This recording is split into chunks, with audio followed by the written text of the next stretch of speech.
우리가 믿는 하나님은 거룩하고 의로우시며 흠이 없으신 분입니다. 우리는 예수님을 구원자로 믿고 하나님의 자녀가 되어서 의롭다고 인정을 받았습니다. 우리의 모든 죄가 예수님의 십자가 대속의 보혈로 용서받았고 의롭게 되었지만 우리가 아직 거룩함과 영적인 성장을 위해서는 계속해서 나아가고 있는 중입니다. 우리 이 자리에 모인 이 지역 교회는 죄인들의 모임입니다. 근데 다른 세상 죄인하고는 달리 용서받은 죄인들이 모인 곳입니다. 완전하지 못한 사람들이 모인 곳이 이런 교회입니다. 교회 안에 별의별 사람들이 다 있습니다. 아주 착한 사람도 있고 조금 착한 사람도 있고 또 아직까지 연단받지 못한 사람, 아직까지 구원의 확신이 조금 부족한 사람도 있고 영적으로 믿음이 어린 사람도 있고 아직 세상과의 관계를 완전히 끊지 못한 사람도 있고 구원은 받았지만 다양한 영적 수준들이 있습니다. 그래서 이런 사람들이 모이다 보니까 지역교회 가운데에서 완벽한 지역교회는 하나도 없다는 겁니다.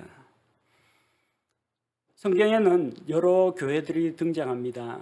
그 교회 가운데 주님으로부터 칭찬을 받은 교회들도 있습니다. 그러나 주님께 칭찬받은 교회가 100% 거룩하고 완벽한 교회는 아니었습니다. 또 칭찬과 더불어 책망을 당하기도 했고 경고를 받기도 했습니다. 우리 한마음 침례교회는 어떠합니까? 하나님의 은혜로 예수 그리스도를 믿어 다 구원받은 거룩한 성도들의 모임입니다. 그러나 우리는 아직까지 완전한 거룩함에 이르지 못했고 성화의 과정을 밟아가고 있는 중입니다. 그러다 보니까 성도들 사이에도 다툼이 있을 수가 있고 또 어떤 불일치하는 부분이 있을 수가 있고 아직까지 우리에게 남아있는 옛 육신적인 생각 때문에 하나님 보시기에 우리가 하나로 합치지 못하고 서로 용납하지 못하고 또 교회 안에서 분열이나 의견 다툼이 일어날 수도 있는 것입니다. 우리는 하나님께서 기뻐하시는 신약 교회가 어떤 모습인지 성경 말씀을 통해서 하나씩 배워가고 있습니다. 오늘은 그 가운데 골로새 교회의 사례를 한번 살펴보면서 그들로부터 우리가 배울 점을 찾고자 합니다. 주님께서 그 교회에 어떠한 칭찬의 말씀을 주셨는지 살펴보겠습니다. 또한 골로새 교회가 하나님 앞에서 경계를 받은 말씀이 있습니다. 똑같이 우리 상황에 적용해서 우리는 그럼 어떠한 잘못들을 피해야 할 것인지 교훈을 받고자 합니다. 먼저 이 골로새 교회가 언제 어떻게 시작되었는지 살펴보려고 합니다. 골로새 지역은 우리가 아는 소아시아 지역에 있습니다. 유럽 쪽으로 건너가기 이전에 그 소아시아 쪽에 있습니다. 오늘날 그 터키 아래쪽이라고 보시면 됩니다. 골로새는 루쿠스 강가에 위치한 그런 조그마한 도시입니다. 그리고 사대와 버가모, 성경에 나오는 그 지명이죠. 그 길목에 있는 도시입니다. 그래서 무역과 교통 그리고 군사적인 전략 요충지였습니다. 한때는 골로새가 아주 크고 왕성한 도시였습니다. 당시 그 부르기아 지방에서 아주 큰 성읍이었는데 나중에 히에라폴리스나 라오디게아가 발전함에 따라서 그 버가모, 페르가모로 그 가는 교통 노선이 바뀜에 따라서 도시가 조금 위축되었습니다. 어쨌든 골로새는 다른 도시들로 가는 그런 길목에 있었기 때문에 교역의 도시입니다. 상업 도시입니다. 그러다 보니까 세계 각곳에서 저 아래쪽에서는 아프리카, 이쪽에서는 동쪽에서는 아라비아 쪽, 북쪽에서는 저기 시리아 쪽, 그리고 유럽 쪽 그리스 로마 쪽에서 온갖 사상과 온갖 사람들, 온갖 인종들 이런 것들이 활발하게 교류하는 그런 곳이었습니다. 자, 그러니까 각종 철학과 또 종교, 또 이단, 이방 종교 이런 것들이 난립하고 있던 곳이 골로새 지역입니다. 부르기아 원주민들, 원래 거기 살던 사람들 말고도 그리스 사람들이라든지 이주민들, 그리고 유대인들, 다양한 사람들이 골로새 지역에 모여서 살았습니다. 이 골로새 지역에 교회가 세워진 것은 사도 바울이 전도를 해서 세운 곳은 아닙니다. 왜냐하면 골로새서 1장 9절 말씀해 보니까, 골로새서 1장 9절에 이런 까닭에 우리도 그것을 듣던 날부터, 바울이 직접 복음을 전해서 그들을 양육한 것이 아니라 바울은 골로새 교회에 대해서 전해 들었다는 겁니다. 그 지역에도 복음이 들어갔다. 근데 골로새 성도들이 어떻게 성장하고 있다, 어떤 어려움을 겪고 있다, 이걸 전해 들었다는 겁니다. 또 골로새서 2장 1절에 보면은 내가 너희와 라오디게아에 있는 자들과 육신으로 내 얼굴을 보지 못한 자들을 위해, 바울이 그들과 얼굴을 대면하여 만나지 못했다는 겁니다. 그러니까 바울이 직접 사역을 해서 세운 교회는 아니라는 겁니다. 그럼 누가 이 골로새 복음을 가지고 와서 교회를 세웠는가? 성경은 아마도 그 바울이 에베소 지역에서, 이전에 우리 12월 달에 에베소 교회에 대해서 이야기했습니다. 에베소에서 2년 동안 두란노라는 사람의 학교를 빌려가지고 말씀을 선포했는데 온 아시아에 있던 사람들이 다 말씀을 들었다고 했습니다. 아마 그때 이 에베소에 왔던 에바브라라는 사람을 통해서 골로새 지역에 복음이 전해졌을 것이라고 추측할 수가 있습니다. 골로새서 1장 7절 말씀에 보면요, 또한 너희는 이제 골로새 교회 성도들입니다. 너희가 우리의 사랑하는 동료 종 에바브라에게 배웠는데 그는 너희를 위한 그리스도의 신실한 사역자요. 에바브라는 내가 파송한 사람인데 라는 그런 표현은 나오지 않습니다. 나와 같이 복음에 같이 협력하는 동력자다, 그렇게 이야기하고, 그는 너희를 위한 그리스도의 신실한 사역자다. 예수 그리스도께서 너희를 위해서 사역자로 에바브라를 보내주셨고 그 에바브라가 너에게 말씀을 전하고 가르쳤다, 그 이야기입니다. 성경에는 이 에바브라 이외에도 골로새 교회에 있었던 성도들 이름이 여러 명 등장합니다. 아마 여러분들이 골로새서라든지 빌레몬서를 읽다 보면은 이런 이름을 들어봤을 겁니다. 에바브라, 빌레몬, 아비아, 오네시모, 아키포, 이런 사람들이 다 골로새 교회의 성도들이었습니다. 자, 이렇게 바울이 전하는 말씀을 에바브라가 듣고 자기가 살던 골로새 지역에 가서 말씀을 전하고 거기서 자생적으로 교회가 형성됐습니다. 그리고 그 소식을 전해 듣고 바울은 기쁜 마음에서 그들의 믿음을 칭찬합니다. 사실 골로새 교회에 대해서 할 말이 좀 많습니다. 야단을 쳐야 되는데 언제나 그러하듯이 대화하는 기술 중에 하나입니다. 첫 판부터 붙잡아 놓고 너는 뭐도 못하고 지난번에도 그랬고 차 이렇게 하면요, 말이 잘 안 들어갑니다. 반감부터 생깁니다. 뭐부터 해요? 일단 마시는 거 좀 사먹이고, 그 다음에 차 한 잔 마셔가면서 칭찬부터 시작합니다. 골로새 교회가 무조건 나쁜 일만 저지른 건 아니에요. 좋은 일도 많이 했습니다. 칭찬거리, 자랑거리도 많아요. 그럼 일단 우선 칭찬, 자랑을 통해서 그들을 더 잘할 수 있도록 격려하고 세워주는 게 우선이라는 겁니다. 그 다음에 이런 좋은 일이 있음에도 불구하고 내게 좀 부족한 것이 있는데 이것만 고치면 참 좋겠다, 이렇게 하면 설득이 잘 먹혀 들어갑니다. 그래서 하나님의 사람 바울은 예수 그리스도로부터 말씀을 받아서 그들에 대해서 칭찬을 해줍니다. 골로새 교회가 문제가 많다는 소식을 들었거든요. 그래서 두기고 오네시모 편에 편지를 써서 전달하는데 일단은 그리스도 안에서 먼저 그들과 교제가 이루어져야 됩니다. 그래서 1장에서는 그들에게 인사를 하고, 또 내가 너희를 위해서 기도하고 있다, 너희로 인해서 하나님께 기뻐하고 감사하며 내가 항상 너희를 생각하고 있다, 이걸 보여줍니다. 그래서 세 가지를 칭찬합니다. 어떤 칭찬입니까? 4절에 보면은 그리스도 예수님을 믿는 너희의 믿음과 모든 성도들에게 너희가 베푸는 사랑을 우리가 들었기 때문이요. 너희의 믿음과. 첫째로는 바울은 그들의 믿음을 칭찬합니다. 골로새 교회 성도들은 바울의 동료인 에바브라로부터 진리의 말씀을 배웠습니다. 그래서 그 말씀을 통해서 그들이 믿음을 갖게 되었고 또 그 믿음 가운데 굳건하게 서게 되었습니다. 골로새서 2장 5절에는 내가 육신으로는 떠나 있으나 영으로는 여전히 너희와 함께 있어 너희가 질서 있게 행하는 것과 그리스도를 믿는 너희의 믿음이 굳건한 것을 기뻐하며 또 바라보느니라. 그들은 굳건한 믿음 가운데 서 있었다는 겁니다. 그래서 너희가 말씀에 근거해서 에바브라가 전해준 하나님의 말씀에 근거해서 굳건한 믿음 가운데 서 있구나. 그걸로 인해서 나는 하나님께 기뻐하고 감사한다. 칭찬의 메시지입니다. 두 번째는 우리가 이미 읽은 골로새서 1장 4절에 나오는 말씀처럼 모든 성도들에게 너희가 베푸는 사랑을 우리가 들었기 때문이요. 그 사랑에 대해서 칭찬합니다. 성도들끼리 서로 사랑한다는 것은 무엇을 말합니까? 하나님의 사랑을 받아보지 못한 사람은 다른 사람을 사랑할 수가 없습니다.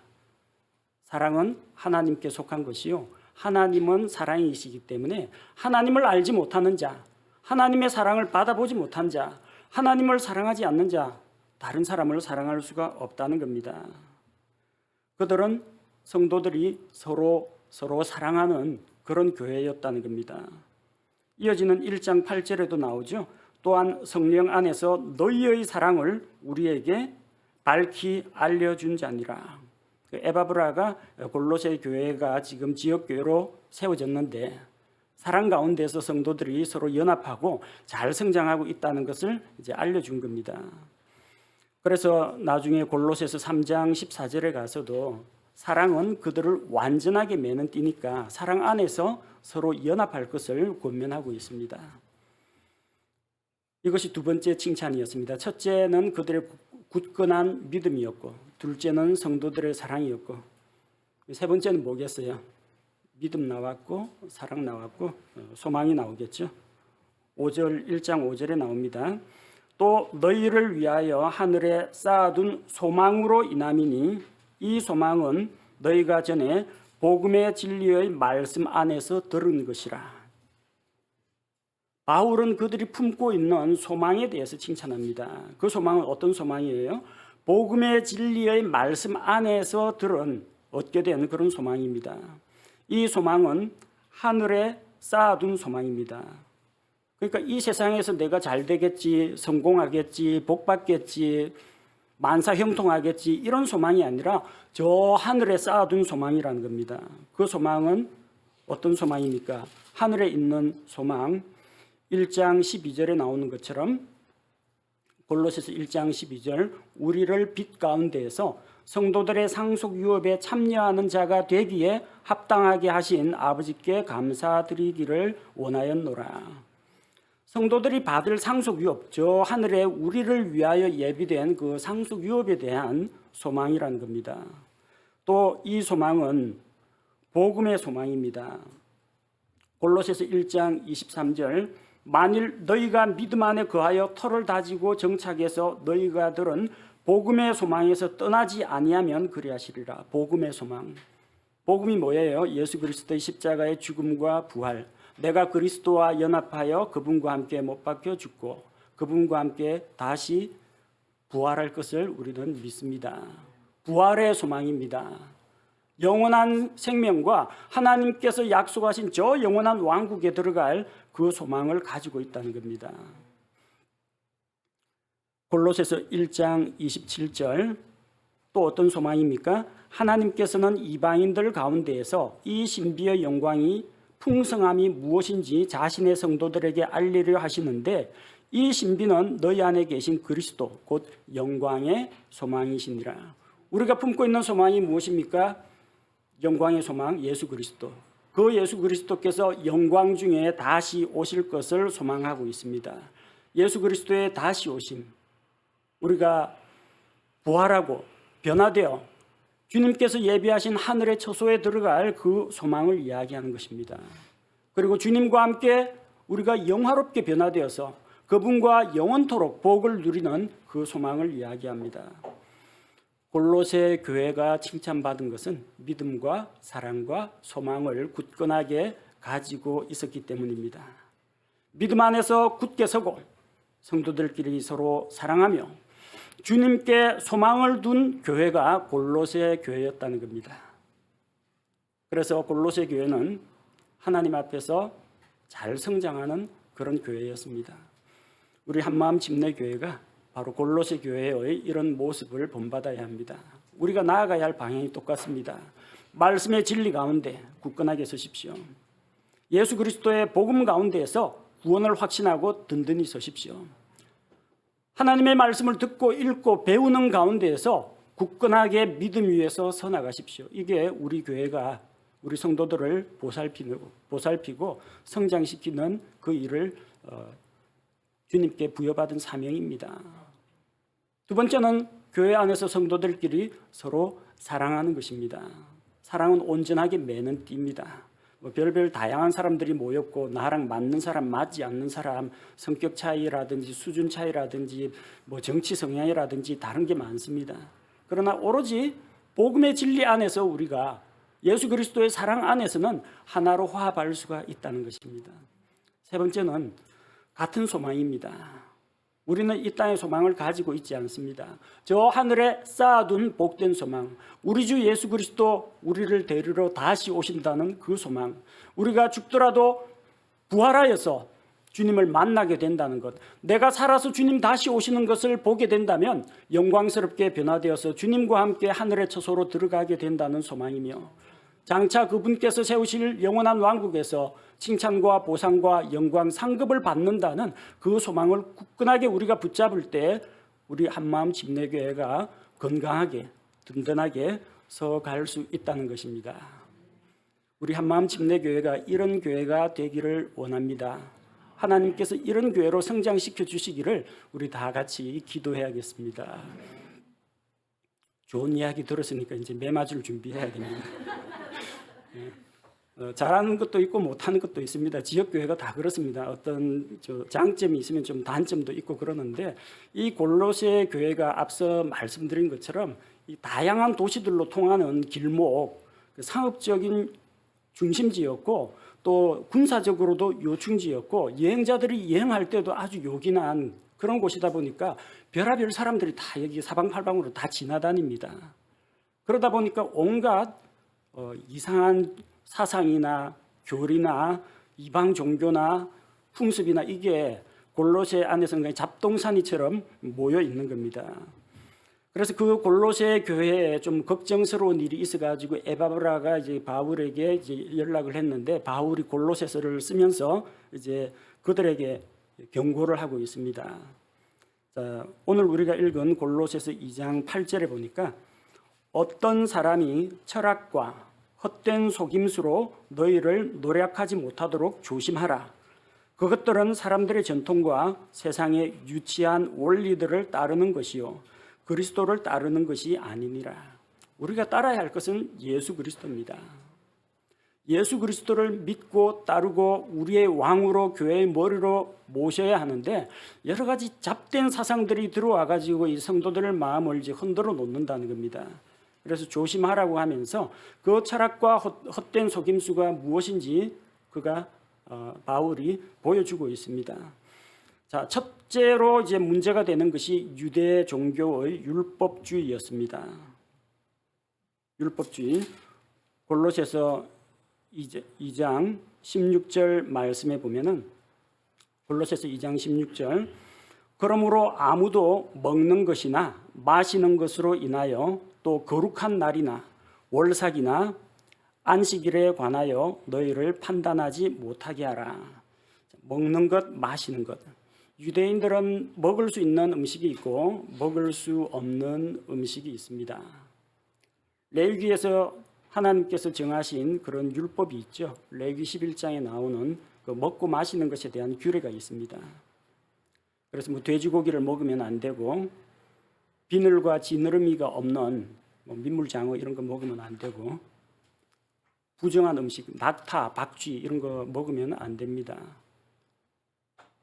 그리고 하나님께서 정해주신 이 먹는 것, 음식물에 대한 그런 규례를 유대인들은 철저히 지켰는데, 그 율법주의에 의하면은 예수님 믿고 나서도 이런 것들을 엄격하게 지키도록 요구를 했다는 겁니다.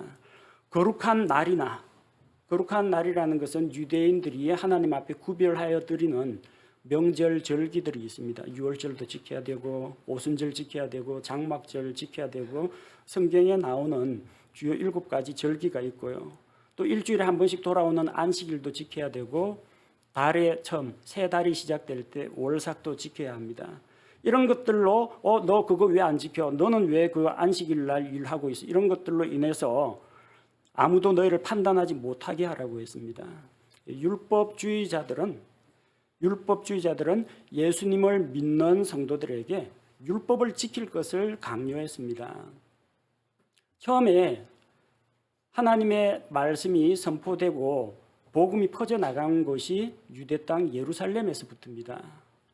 그러다 보니까 먼저 믿은 처음 그리스도인이 된 세대들은 대부분 유대인 출신이었습니다. 그래서 그 당시까지만 하더라도 유대인들은 우리는 하나님께 택함받은 백성이니까 하나님이 약속된 메시아 예수 그리스도를 보내주셔서 우리를 구원했다. 그래서 그 당시 유대인들 가운데에는 만약에 이방인들이 회심하고 돌아오려면 먼저 할례를 받고 유대인으로 귀화한 다음에 하나님의 백성이 된 다음에 그 다음에 복음 듣고 예수 믿고 구원받으라고 했습니다. 아직까지 이방인들에게도 하나님이 이 복음을 주셨다, 구원을 주셨다는 걸 몰랐어요. 그러니까 베드로가 고넬료를 만나서 고넬료의 가정을 구원했다고 하니까 할례 받은 신자들이 깜짝 놀랍니다. 저 사람들에게도 하나님께서 성령님을 부어주시고 또 우리와 똑같은 구원의 은혜를 주신다는 걸 듣고 다른 유대인들이 깜짝 놀랐습니다. 그 정도입니다. 물론 이제 사도행전 15장에서 그런 율법의 문제 그런 것들은 예루살렘 회의에서 해결이 되었습니다만 보수적이고 독실한 유대교 출신의 그리스도인들 이런 사람들 가운데에서는 예수님을 믿는 것만으로는 불완전하고 율법을 지켜서 이 믿음을 지켜나가고 구원을 완성해야 된다. 그렇게 생각하는 사람들도 있었다는 겁니다. 그래서 예수님 믿은 사람도 유대인처럼 할례를 받아야 한다. 그렇게 가르쳤고 먹고 마시는 것의 규례를 지켜야 된다. 음식물, 그다음 날들에 대한 규례, 월삭이니 안식일, 절기, 명절 다 지키라고 했습니다. 자, 그런데 우리는 이 구원에 대한 중요한 교리입니다. 하나님의 은혜로 믿음을 통해서 구원을 받습니다. 값없이 구원받습니다. 율법을 지켜서 구원받는 게 아니라는 겁니다. 우리가 성경 말씀 골로새서 2장 14절에 보니까 우리를 대적하고 우리를 반대하던 규례들을 손으로 기록한 것을 지우시고 그것을 길에서 치우사 그분의 십자가에 못 박으셨으며, 우리를 대적하고 반대하던 규례들이 무엇입니까? 율법입니다. 이것을 행하라, 저것을 하지 말라. 그래서 만약 우리가 거기에 저촉되면 우리를 반대하고 대적하고 심판을 하는 것이 율법인데, 예수님께서 율법의 요구를 다 이루셨기 때문에 이제는 우리가 율법으로부터 벗어났다는 겁니다. 우리는 속죄를 얻기 위해서 또 하나님의 은혜를 얻기 위해서 율법이나 규례를 지킬 필요가 없습니다. 은혜는 하나님의 거저받는, 하나님께서 거저 주시는 선물이지 우리의 행위나 노력으로 하나님의 은혜를 얻거나 복을 얻을 수는 없다는 것입니다. 우리도 율법주의에 빠지지 않도록 조심해야 됩니다. 아니 오늘 우리가 모세 율법 지키는 사람이 어디 있습니까 할지 모르지만 잘못하면 교회 안에도 율법주의가 들어올 가능성이 있습니다. 우리 스스로 율법을 만들어낼 수가 있습니다. 그 율법이 어떻게 생기냐면요, 아주 좋은 취지로 좋은 일을 합니다. 이거 괜찮네. 반복합니다. 나중에 그게 습관이 됩니다. 그래서 아예 자리를 잡아가지고 관습이 됩니다. 그 다음에는 제도화가 됩니다. 그때부터 율법이 됩니다. 예를 들어 볼게요. 여러분 공원 벤치에 앉으려고 했는데 벤치가 너무 더러워가지고 손수건 깔려고 하니까 손수건 안 가져왔고 가방에 성경책이 있네요. 벤치 이거 엉덩이에 성경책 깔고 앉아도 될까요? 안 될까요? 나이 드신 장로님한테 이야기하면 큰일 납니다. 이런 무엄한 것들이 하나님의 말씀을 하나님의 율법을 깔고 앉아 하면서 혼납니다.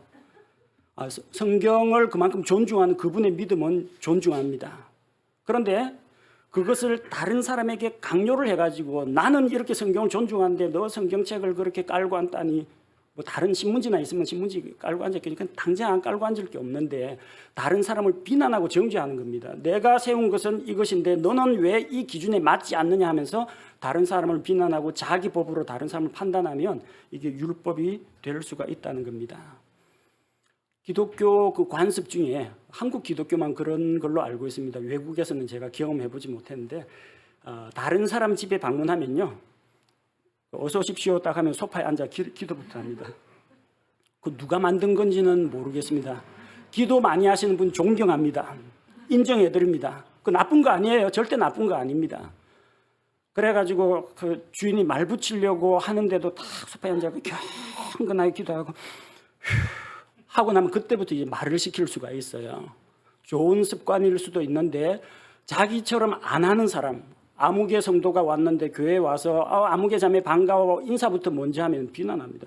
왔으면 경건하게 앉아가지고 하나님 저 왔습니다 하고 기도를 해야 할 것이지 왜 저렇게 교회 안에서 잡담을 하느냐, 비난하고 정죄하고 너는 왜 내가 정한 이 가이드라인에 따르지 않느냐 하고 하면은 그때부터는 예배당에 들어왔을 때 남의 집에 방문했을 때는 말없이 몇 분간 기도해야 된다라는 율법이 하나 탄생하는 겁니다. 율법이 그런 식으로 생겨요. 유대인들의 전통도 다 그런 식으로 생겼습니다.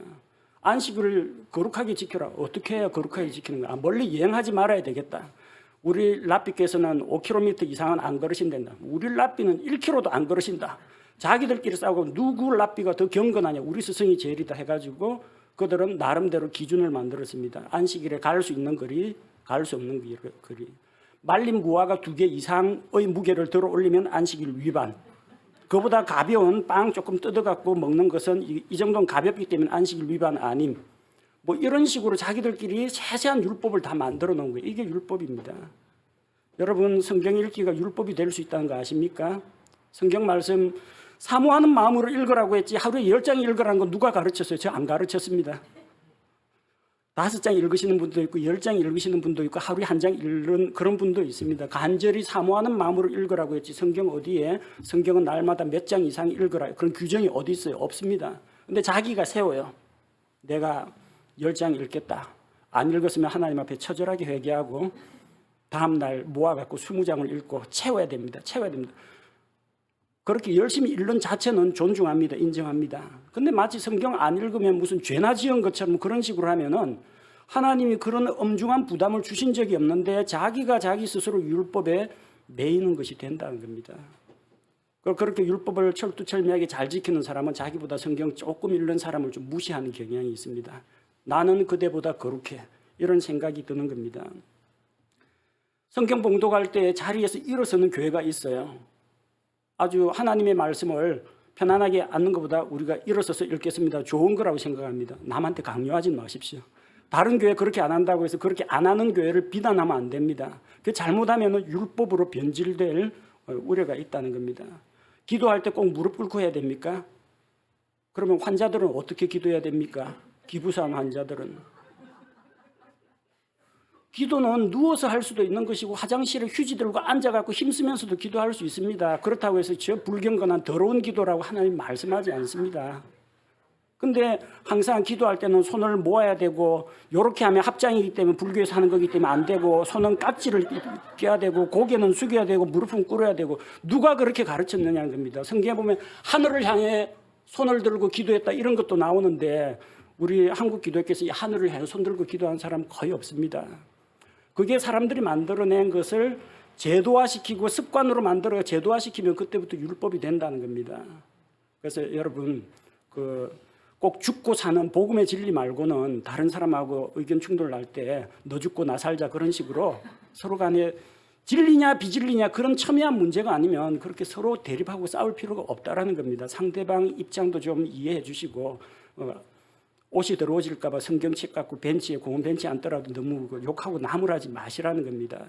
율법주의가 꼭 뭐 모세 율법 안식일 뭐 이것만이 아니라 우리 스스로 만들어내는 거라는 겁니다. 한국교회 주일 성수 마찬가지입니다. 주일을 거룩하게 지키자 찬성입니다. 근데 주일만 거룩하게 지키는 것보다는 일주일 성수하는 것이 더 좋습니다. 7일간 거룩하게 지켜야 됩니다. 저는 처음 예수님 믿을 때 너무 엄격한 데서 교육을 받아가지고 주일날은 돈을 쓰면 안 된다라고 배웠습니다. 돈을 쓰면 안 되기 때문에 버스를 타지 못하고 산 타고 30분 걸려서 산 타고 넘어서 교회까지 다녔습니다. 배가 고프지만은 돈을 쓰는 날이 아니라고 했기 때문에 왜 내가 돈을 쓰면 그 가게 주인이 나를 위해서 문을 열어야 되고 그 사람이 주의를 못 지키고 교회 못 나온다고 하는 장로님 말씀 때문에 밥을 굶거나 친구 집에서 얻어먹어야만 했습니다. 안식일에 유대인들이 그랬다는 건 들었는데 주일날 밥 사 먹지 말라거나 주일날 버스 타면 안 된다는 게 성경에 어디 나옵니까? 사람들이 그렇게 만들었어요. 주일은 엄숙 경건하게 지키라고. 시험 공부도 주일날 밤 12시까지 기다리다가 밤 12시 땡 하면 월요일 공시부터 시험 공부를 시작했습니다. 월요일 주초고사는 봐야 되니까. 그만큼 저는 율법적이었습니다. 예수 그리스도께서 주신 자유를 알지 못하고 죄로부터의 자유는 얻었는데 종교에서는 더 심한 종교적인 굴레에 짐을 안게 되었던 것입니다. 우리 성도들이 이런 율법주의에 빠지지 말아야겠습니다. 두 번째는 신비주의입니다. 신비주의 중에 하나로 천사 숭배입니다. 골로새서 2장 18절 말씀해 보니까 골로새서 2장 18절에 아무도 꾸며낸 겸손과 천사 숭배로 너희를 속여 너희 보상을 빼앗지 못하게 하라. 그런 사람은 자기가 보지 아니한 그것들 속으로 들어가 자기의 육신적 생각으로 말미암아 헛되이 우쭐대며. 천사 숭배라는 이야기가 나옵니다. 골로새 지역에는 이방 종교의 영향으로 어떤 하늘에 있는 영적인 존재들을 숭배하는 그런 관습이 있었습니다. 우리 킹 제임스 성경에는 골로새서 2장 18절이 자기가 보지 아니한 그것들 속으로 들어가 이렇게 돼 있는데 개역은 반대로 돼 있습니다. 저가 그 본 것을 의지하여가 아니라 자기가 보지도 못한 그것들 속으로 들어간다는 겁니다. 신비주의에 빠져가지고 자기가 눈으로 볼 수도 없는 어떤 영적인 존재들을 억지로 내세우고 과장한다는 겁니다. 왜 천사 숭배가 등장했느냐? 당시에 퍼져 있던 그리스 사상 가운데서 영지주의가 있습니다. 플라톤 사상 가운데 그 이원론이 있거든요. 세계는 선과 악의 대립 구도로 보는. 그래서 영은 선하고 육은 악하고 이런 식으로 딱 이분법적으로 나뉘어서 생각하는 그런 방식에서 그 영향을 받아가지고 영지주의의 사상이 들어왔습니다. 영은 선하다, 육은 악하다. 따라서 육신을 입고 있는 인간은 악한 존재다. 이 육신을 입고 있는 악한 존재는 하나님께 경배할 자격이 없다. 이게 꾸며낸 겸손이라는 겁니다. 연약한 죄인이니까 더더군다나 하나님의 긍휼과 은혜를 간구하러 나아가야죠. 아니야. 너희는 육신을 입고 있는 더러운 인간이기 때문에 감히 하나님의 이름을 부르거나 하나님께 나아가는 것은 너희는 안 돼. 거짓 겸손, 꾸며낸 겸손이라는 겁니다. 그럼 어떻게 해야 되느냐? 하나님하고 사람 사이 한 중간 정도 되는 천사, 하나님 부리는 천사가 있으니까 천사는 영적인 존재거든요. 영지주의에 하면은 영은 선하고 선하기 뭐가 선합니까? 타락한 천사도 있는데 악령도 있는데 어쨌든 천사는 그 영적인 존재니까 이 타락한 인간, 죄 많은 육신을 입은 인간보다는 거룩하지 않느냐. 천사를 중보자로 내세워서 하나님께 나아가라는 겁니다. 그래서 천사의 도움을 구합니다. 천사를 의지하기 위해서 천사에게 도와달라고 기도합니다. 천사에게 예배합니다. 로마 가톨릭에서도 뭐 천사 가브리엘이야 천사장 싸우는 미카엘 이런 이름들 부르면서 천사에게 하늘에 있는 영적 존재에게 기도합니다. 그 천사 숭배에서 나온 거예요. 천사 숭배인데 천사가 사람 눈에 하나님께서 직접 보내가지고 사람들 앞에 메시지를 전할 때 말고는 눈에 보이지 않습니다. 근데 사람들은 자기가 보지 아니한 그것들 속으로 들어가서 어떤 영적인 존재에게 경배한다는 겁니다. 천사 숭배자들은 신비 체험을 중시합니다. 예수님 대신 하늘에 있는 영적인 존재를 의지합니다. 그러나 디모데전서 2장 5절 말씀에 보면은 하나님과 사람 사이를 중재하실 수 있는 중보자는 예수 그리스도 한 분, 유일하신 분입니다. 천사가 할 수 없어요. 히브리서 1장 14절은 천사들은 구원받은 성도들을 섬기는 종들이라고 했습니다. 섬기는 영들입니다. 우리는 하나님의 아들, 천사들은 하나님의 종들, 아들이 높아요, 종이 높아요. 하나님의 아들들이 높습니다. 따라서 그들은 하나님께서 우리를 도와주기 위해서 부리는 영들이지 천사는 사람들로부터 경배와 찬양을 받을 존재는 아니라는 이야기입니다. 그래서 그런 헛된 사상에 빠지지 말라는 겁니다. 성도들은 천사가 필요한 게 아니라 머리이신 예수 그리스도가 필요합니다. 머리이신 예수 그리스도 19절 골로새서 2장 19절에 보니까 머리를 붙들지 아니하느니라. 그러나 이 머리로부터 예수 그리스도, 교회의 머리 예수 그리스도 온몸이 마디와 힘줄에 의해 영양을 공급받고 서로 결합하여 하나님께서 자라게 하시는 대로 자라느니라. 머리이신 예수님을 붙들지 아니하면 영적 성장이 없습니다. 보상도 기대할 수 없습니다. 포도나무 가지가 포도나무 본체에 견고히 붙어가지고 물과 양분을 공급받아야 열매를 맺는 것과 같이 우리는 머리이신 예수 그리스도에게 속한 그리스도의 지체들 중 하나입니다. 따라서 예수 그리스도와 연합을 통해 영적인 영향을 공급받고 영적으로 성장하게 됩니다. 그럼에도 불구하고 오늘날도 머리이신 예수 그리스도와 예수 그리스도께서 주시는 말씀을 붙잡지 않고 신비주의 체험을 중시하는 교회들이 있습니다. 물론 천사들 숭배는 안 한다고 하지만 어떤 남들이 알지 못한 어떤 눈에 보이지 않는 신비한 표적이나 기적을 따라가는 사람들이 있다는 겁니다. 그래서 그런 사람들은 방언이나 환상, 계시, 치유, 축사 이런 것들을 성령 체험이라고 내세웁니다. 그들은 성령을 교회의 머리로 생각하는 모양입니다. 그러나 교회의 머리는 성령님이 아니라 예수 그리스도십니다. 성령님은 스스로 영광을 취하지 않습니다. 예수님이 뭐라고 말씀하셨습니까? 그가 내 영광을 나타내리니 내 것을 가지고 너희에게 알리겠습니다. 성령님은 예수 그리스도의 영광을 드러내시는 분입니다. 성령님은 예수 그리스도의 말씀, 성경 말씀을 통해서 역사하시는 분입니다. 따라서 우리는 어떤 신비한 영적인 체험보다도 머리이신 예수 그리스도를 견고하게 붙드는 것이 필요합니다.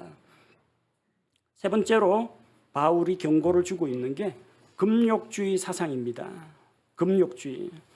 골로새서 2장 21절에 기록된 바와 같이 곧 만지지도 말고 맛보지도 말고 손을 대지도 말라 하는 것이니, 이 거짓 교사들은 사람들에게 어떤 것은 만지지도 말고 맛보지도 말고 손을 대지도 말라고 하면서 육체의 욕구들을 엄격하게 금하고 몸을 괴롭게 했습니다.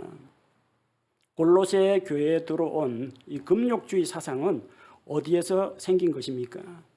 이것도 영지주의 사상의 영향입니다.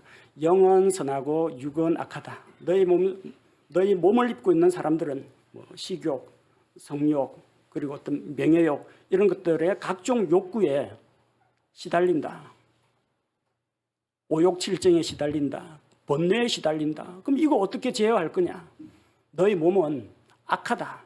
그러니까 이거는 꽁꽁 묶어두든지 아니면 가시방석에 누워있든지 고행을 해가지고 다시는 그런 생각을 품지 못하도록 엄격하게 육체의 고된 훈련을 통해 가지고 제어해야 된다는 겁니다. 그래서 육체의 욕구들을 억압하고 몸을 괴롭게 했습니다. 영은 거룩하고 육은 악하다라는 그런 생각 때문에 인간의 모든 죄와 악이 어디서 나오냐? 육의 더러운 생각과 정욕에서 나온다. 의지적으로 결단하고 고행하고 수련하고 육체의 욕망을 죽여야만 거룩함에 이른다고 가르쳤습니다. 그래서 그들은 이 욕구를 제어하기 위해서 술과 고기를 먹지 않고 풀떼기만 먹으면서 채소 먹으면서 심지어는 이 인간의 욕구를 자극할 수 있으니까 결혼도 하지 말라고 했습니다. 독신으로 살면서 수도사나 산속에 있는 중들처럼 그렇게 살라고 가르쳤습니다. 하나님께서 세우신 결혼 제도까지 다 폐지했습니다. 노아 홍수 이후에 하나님께서 채소만 가지고는 너희들 이게 체력이라든지 보온 이런 거 할 수가 없으니까 고기도 먹어야 된다고 했는데 육식까지도 금했습니다. 이 고기를 먹게 되면은 이 육신의 정욕이 올라오고 또 어떤 살생을 하게 되면은 이런 충동을 느끼게 된다. 여러 가지 핑계를 대 가지고 먹는 거에 간섭을 하고 결혼 제도에까지 간섭을 했습니다. 근데 이런 것들은 하나님이 보시기에 어떤 것이냐? 22절 말씀처럼 이 모든 것은 사용하는 대로 없어질 것이요 사람들의 명령들과 교리들에 따른 것이라. 하나님이 그렇게 가르치지 않았어요. 오히려 각 사람마다 이 음행의 죄를 피하기 위해서 자기 아내를 두고 때가 되면 시집 장가 가는 것이 옳다고 말씀하셨습니다. 하나님께서는 그것이 식물이건 아니면 동물성 고기이건 간에 감사함으로 하나님께 먹으면은 문제될 것이 없다고 말씀하셨습니다. 자, 그런데 그들은 겉으로는 경건한 척, 겸손한 척, 절제하는 척 이렇게 자기 나름대로 자기 의지대로 하나님을 위한다라고 했지만 결국은 하나님을 경배하는 데는 아무런 관계가 없고 자기 몸을 괴롭게 하는 데는 도움이 됐다는 겁니다. 몸을 괴롭게 할 뿐이지 하나님께 영광 돌리는 데는 아무런 도움이 되지 않았다는 겁니다. 23절에 이런 것들은 의지대로 경배하고 자기를 낮추며 몸을 경시하는 데는 참으로 지혜가 있는 것 같이 보이나 육체를 만족시키는 데는 아무 가치가 없느니라. 우리 400주년 기념판에는 이렇게 번역이 되어 있지만 새로 나온 마제스티판에는 이 구절이 정반대 의미로 번역되었습니다. 마제스티판에서는 몸을 경시하는 데는 참으로 지혜가 있는 것 같이 보이나 아무 가치가 없으며 육체를 만족시킬 뿐이니라. 400주년 기념판에는 육체를 만족시키는 데는 아무 가치가 없다라고 했는데 마제스티판에서는 갑자기 육체를 만족시킨다라고 나왔습니다. 의미가 정반대로 되어 있습니다. 뭐가 맞습니까? 여러분 옆에 있는 영어 성경과 대조해 보시면은 육체를 만족시키는 데는 satisfying of the flesh, 육체를 만족시키는 데는 not in any honor to라고 되어 있습니다. 아무런 가치가 없다, 아무런 소용이 없다, 이것이 맞습니다. 예를 들어 볼게요. 식탐이라는 이런 욕망에 시달리는 사람이 있습니다. 그래서 금욕주의자가 가르쳐 주는 대로 금식을 했습니다.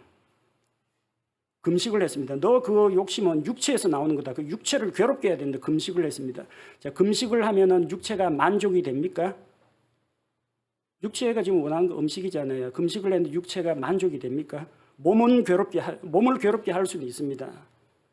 그리고 금식을 한다고 해서 식욕이 제어가 됩니까? 더 먹고 싶어지지요. 금식하면은 몸을 억제를 했는데 식욕이 제어가 안 됩니다. 이 식욕이라는 것은 하나님께서 주신 건전한 우리의 욕구입니다. 그래서 알맞게 성령님의 인도와 통제를 따라서 알맞게 사용하면 되는 것이지 금식이라는 그 금욕주의자의 처방을 따라가지고 먹지 마! 굶어! 가둬놓고 하면 식욕이 제어가 안 되고 육체에도 아무런 만족이 없습니다. 몸을 괴롭게 하는 데는 혹시 도움이 될지 모르지만 육체를 만족시키지도 못하고 육체를 제어하는 데도 아무런 쓸모가 없다라는 겁니다. 마음속에서 어떤 육신적인 정욕이 끌어오른다고 해서 바늘로 허벅지를 찌르거나 찬물을 뒤집어 쓰면은 그 욕구가 해결이 됩니까? 육체가 만족합니까? 몸만 괴롭습니다.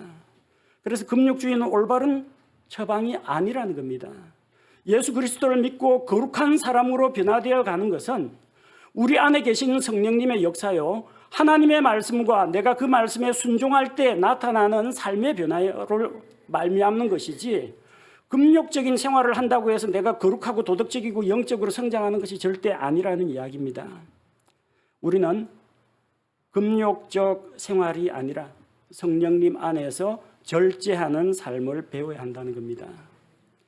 세 가지 칭찬을 들었고 세 가지에 대해서 경고를 받았습니다.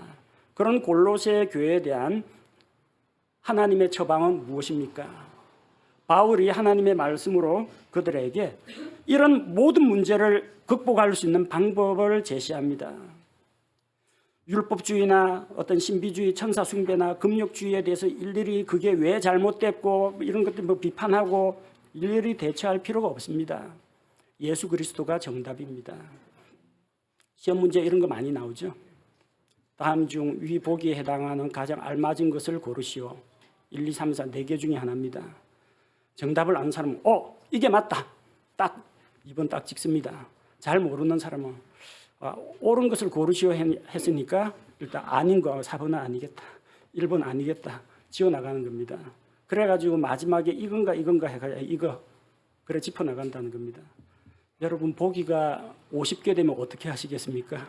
50개 보고 이거는 아닌 것 같고 이건 아닌 것 같고 이건 아닌 것 같고 어느 세월에 신천지, 통일교, 안식교 무슨 뭐 하나님의 교회, 안상홍 증인의 뭐 별하별 여호와의 증인 별하별 이단들이 다 나오지 않습니까?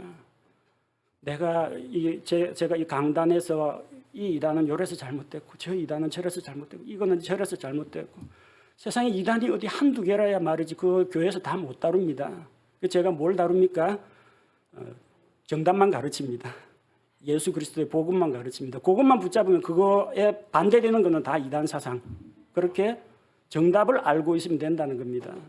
그래서 이런 율법주의, 신비주의, 금욕주의의 문제점에 대해서 바울은 간단히 지적했습니다. 유대인 율법주의 비판해가지고 편지를 한 20장씩 뭐 그렇게 쓰지 않았다는 거죠. 골로새서 전체적인 내용은 뭘 다루고 있느냐? 예수 그리스도의 탁월성에 대해서 다루고 있습니다. 창조주 하나님, 모든 만물보다 먼저나시니 온 우주 가운데서 가장 높고 위대하신 분, 영광스러운 분, 교회의 머리 되시는 분, 예수 그리스도에 대해서 포커스를 맞추고 있지 이런 시시한 세상 철학 이런 거 일일이 반박하지 않습니다.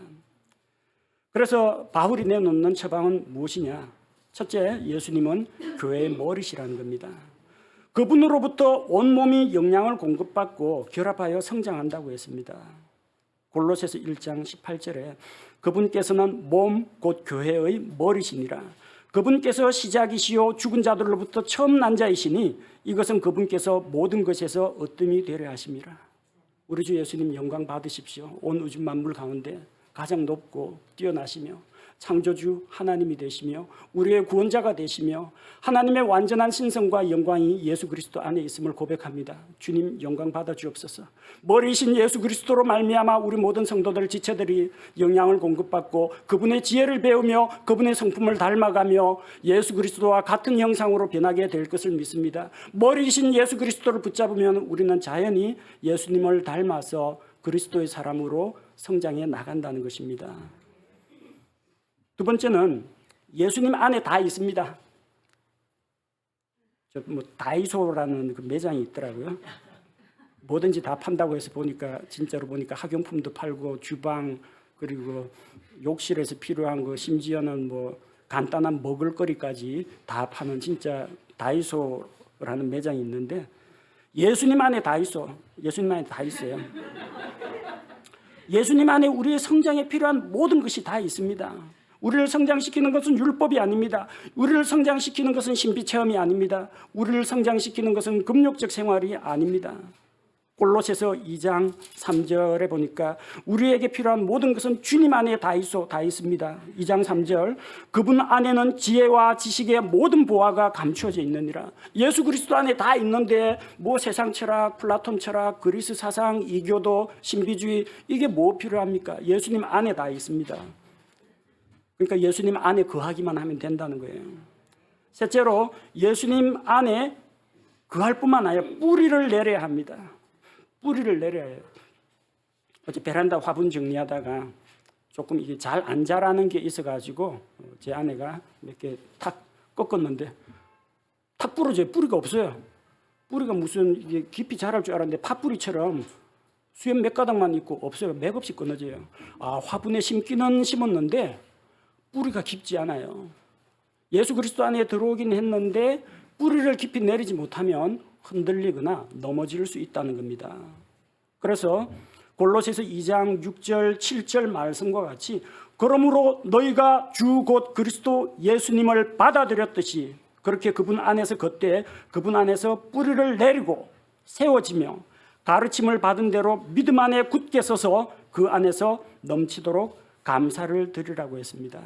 여러분, 보통 우리 기도할 때 아무개 성도님 처음 오셨는데 우리 교회에 잘 뿌리 내리고 정착하기를, 그것도 교제 가운데 잘 정착하자는 이야기죠. 그것도 틀린 기도는 아닙니다. 근데 좀 더 정확하게 우리가 그 필요를 놓고 기도를 하자면, 우리 새로 오신 우리 새 가족 아무개 분이 하나님의 말씀에 깊이 뿌리를 내리고 예수 그리스도 안에 깊이 뿌리를 내리고 굳건하게 성장할 수 있도록 기도하는 것이 옳습니다.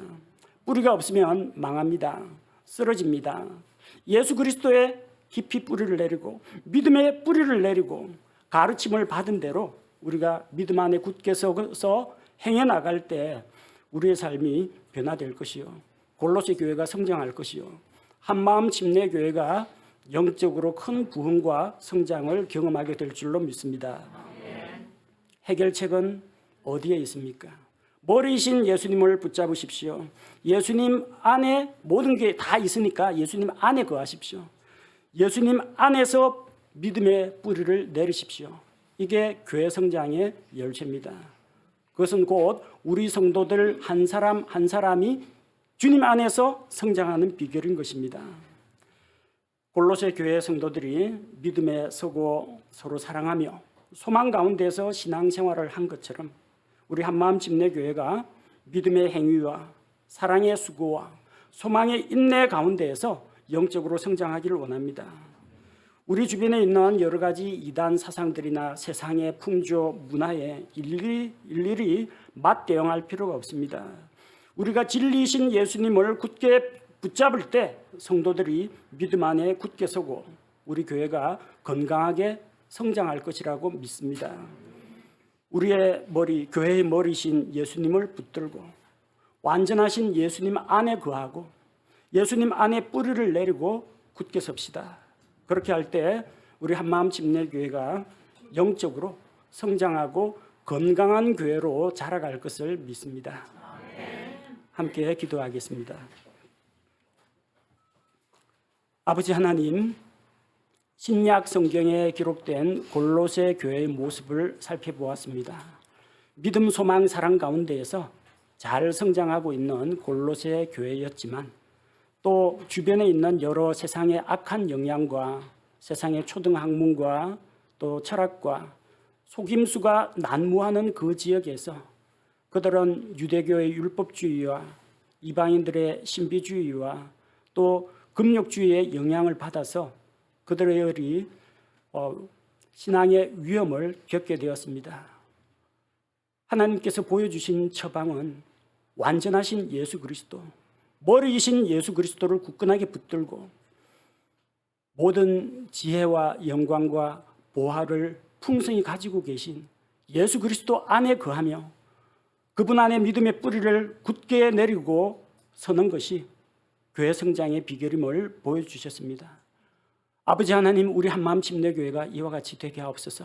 모든 성도들이 말씀의 진리 가운데 굳건하게 서게 하시고 성도들이 서로 사랑하며 또 서로 교제하는 가운데서 하나 되게 하시고 동일한 하늘의 소망을 품고 나아갈 수 있도록 같은 목표 향해 나아가게 하여 주옵소서. 우리가 행하는 모든 일들이 주님을 사랑하는 마음이 동기가 되어 행하게 하시고 율법과 같은 의무감으로 행하거나 자기가 만들어 놓은 관습의 틀에 다른 사람을 억지로 끼워 넣는 그런 오류를 범하지 않게 하옵소서. 신비적인 체험이 아니라 말씀을 깨닫고 실천함으로 삶이 변화되는 체험을 얻게 하여 주옵소서. 금욕적인 방법으로 자기의 육신을 학대하려고 하기보다는 성령님께서 주시는 생각 가운데에서 성령님의 인도를 받아서 자기를 제어하는, 절제하는 그리스도인이 되게 하여 주옵소서.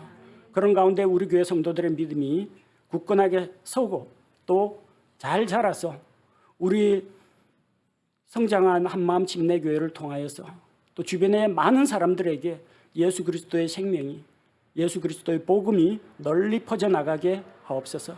예수님의 이름으로 기도합니다. 아멘.